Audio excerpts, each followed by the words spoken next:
நாங்க அன்போடு வந்தால் அரவணைப்போம், ஆனால் ஆணவத்தோடு வந்தால் அடிபணிய மாட்டோம். எங்க கேரக்டரையே புரிஞ்சிக்க மாட்டீங்களே என மத்திய பாஜக அரசுக்கு முதலமைச்சர் மு.க.ஸ்டாலின் மறைமுகமாக பதிலடி கொடுத்துள்ளார். திருவண்ணாமலையில் நடைபெற்ற வடக்கு மண்டல திமுக இளைஞர் அணி நிர்வாகிகள் கூட்டத்தில் முதலமைச்சர் பங்கேற்று பேசினார். நிகழ்ச்சியில் பேச தொடங்கியவுடன் அவருக்கு வெள்ளை சிம்மாசனம் பரிசாக வழங்கப்பட்டது. அதில் அவர் கால் மேல் கால் போட்டவாறு கம்பீரமாக அமர்ந்தார்.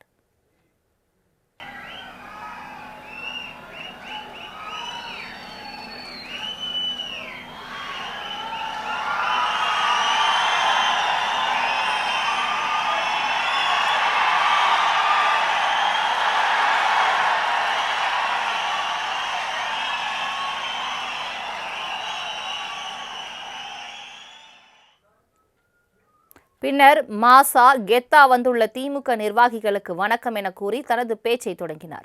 இளைஞர் அணியை வார்த்தெடுக்க இரவு பகல் பாராமல் கிராமங்கள் தோறும் திண்ணை பிரச்சாரம், பொதுக்கூட்டம் என உழைத்ததாக பெருமிதம் தெரிவித்தார். திமுகவுக்கு புது ரத்தமாக வந்துள்ள இளைஞர்களை பார்த்தால் மகிழ்ச்சி அளிப்பதாக கூறிய அவர், இளைஞர்களின் இந்த எனர்ஜி தனக்கு டிரான்ஸ்பர் ஆனதாகவும் நெகிழ்ச்சி தெரிவித்தார்.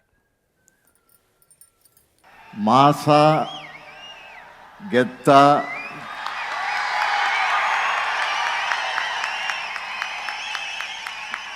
இங்க வந்திருக்க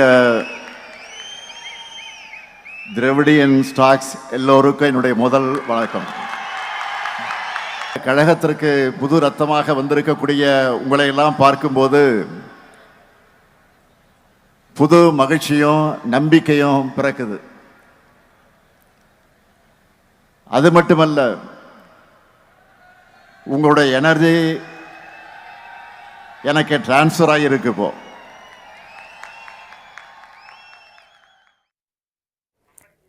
திமுகவை அண்ணா தொடங்கிய போது அவருக்கு வயது 40 தான், கலைஞருக்கு 25 வயது தான் என்ற அவர் உலக வரலாற்றை குறிப்பிட்டு மக்களிடம் நல்ல சிந்தனைகளையும் திராவிடத்தை அண்ணா, கலைஞர், கருணாநிதி உள்ளிட்டோர் விதைத்ததாக கூறினார். தமிழ்நாட்டை இருட்டுக்குள் தள்ளும் அனைத்தையும் எதிர்த்து தோற்கடித்து புதிய வரலாறு படைத்ததாக அவர் தெரிவித்தார். இதனைத் தொடர்ந்து இளைஞர் அணி குறித்து பேசிய அவர், தந்தை பெரியார் மன்றம், கலைஞர் படிப்பகம் என ஊர் ஊராக சென்று உதயநிதி ஸ்டாலின் பணியாற்றி வருவதாக பெருமிதம் தெரிவித்த அவர், அப்போதும் சரி இப்போதும் சரி கழகத்தின் வளர்ச்சிக்கு துணை நிற்பது இளைஞர் அணி என அவர் கூறினார். கழகத்தோட கொள்கைகளை எல்லாம் எடுத்து சொன்னோம்.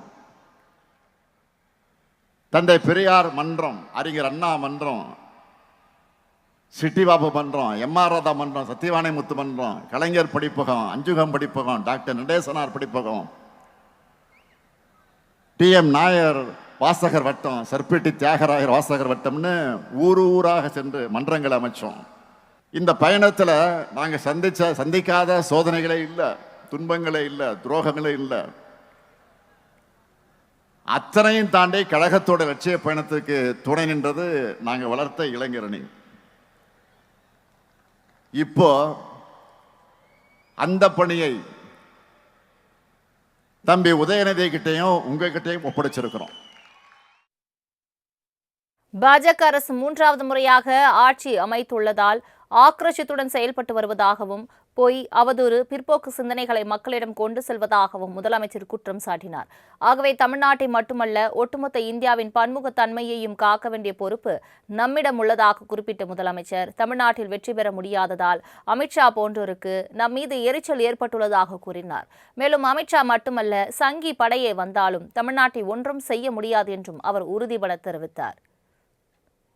ஒன்றியத்தில் பாஜக அரசு 3வது முறையா ஆட்சி அமைச்சிருக்கக்கூடிய இந்த ஆணவத்தில் வலதுசாரி அமைப்புகளும் பிற்போக்கு சக்திகளும் ரொம்ப வேகமா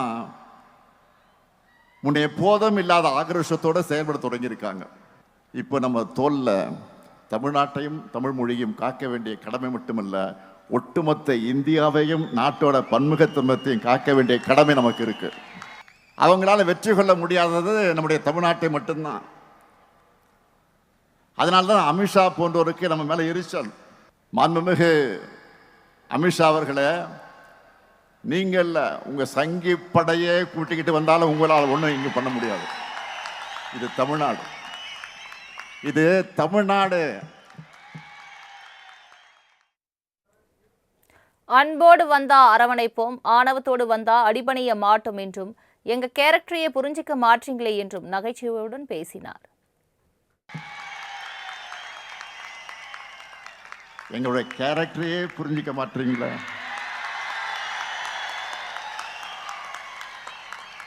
அன்போட வந்தா அரவணைப்போம், ஆணவத்தோடு வந்தா அடிபடைய மாட்டோம், எதிர்த்து நிற்போம். கடந்த கால ஆட்சியாளர்களின் குற்றங்கள், துரோகங்களை மக்களிடம் கொண்டு செல்வதுடன் நாட்டை முன்னேற்ற பாதைக்கு கொண்டு செல்லும் திமுக அரசின் திட்டங்களையும் அனைவரிடம் கொண்டு செல்ல வேண்டும் என கேட்டுக்கொண்டார். தமிழகத்தில் கலைஞர் மகளிர் உதவித்தொகை, புதுமை பெண், தமிழ் புதல்வன், காலை உணவு உள்ளிட்ட திட்டங்களால் பயன்பெற்றவர்களின் கருத்துக்களை அப்போது அவர் பட்டியலிட்டார். தன்னுடைய பசங்க பணம் அனுப்பாவிட்டாலும் தனக்கு தேவையான மருந்து மாத்திரைகளை வாங்க கலைஞர் மகளிர் உரிமை திட்டம் உதவியா இருக்குன்னு சுயமரியாதை உணர்வோடு பேசினாங்க. 1,60,69,831 பெண்கள் தங்களுடைய பண தேவைக்கு மற்றவங்களை எதிர்பார்த்திராத காலம் போய், காத்திருந்த காலம் போய், அக்கௌண்ட்ல மாசம் மாசம் பணம் வருது என்ற புது நம்பிக்கையை, தன்னம்பிக்கையை கொடுத்துருக்கு. அது மட்டுமல்ல, பசியோட ஸ்கூலுக்கு வந்துட்டு இருந்த பசங்க பலரும் இப்போ தினம் சூடா சுவையா சத்தா காலை உணவு சாப்பிடும்போது அவங்களுடைய அப்பா அம்மா நிச்சயம் இந்த முத்துவேல் கருணாநிதி ஸ்டாலினை நினைச்சு பார்ப்பாங்க. 10 ஆண்டு காலம் தமிழகத்தை பாதாளத்திற்கு கொண்டு சென்ற அதிமுக மற்றும் பதற்றத்தை உருவாக்கி பலன் பெற நினைக்கும் பாஜகவினரை புறந்தள்ளும் வகையில் நமது பிரச்சார பயணம் அமைய வேண்டும் என்றும் கேட்டுக்கொண்டார். 10 ஆண்டு கால தமிழ்நாட்டை படுபாதாளத்தில் தள்ளின அதிமுகவினர் தாங்கள் ஏதோ உத்தமர்கள் போல வேஷம் போட்டுக்கிட்டு வந்து வாக்கு கேட்பாங்க. அதேபோல் தமிழ்நாட்டுக்கு துரோகம் செய்வது மட்டுமே வழக்கமாக வச்சிருக்கக்கூடிய பாஜகவினர் வழக்கம் போல தங்களுடைய பொய் பரப்புரைகளை பரப்புவார்கள். பதற்றத்தை உண்டாக்குற அரசியலை வச்சு எலெக்ஷன்ல சந்திக்கலாம்னு வருவாங்க. இவங்க கிட்ட கைகட்டி வாய் புத்தி அடிமை சேவகம் செஞ்சு கொண்டிருக்கக்கூடிய தமிழ்நாட்டோட உரிமைகளை, தமிழுடைய சுயமரியாதை அட வைக்கலாம்னு நேரடியாகவும் மறைமுகமாகவும் வேலை செய்ய பல கூட்டங்கள் இருக்கு. தொடர்ந்து பேசிய முதலமைச்சர், திராவிட மாடல் 2.0 என்ற மிஷன் என்ற வெற்றிகரமான பயணத்தை இளைஞர் அணியினர் இப்போதே தொடங்க வேண்டும் என்றும் அப்போது அவர் கேட்டுக்கொண்டார்.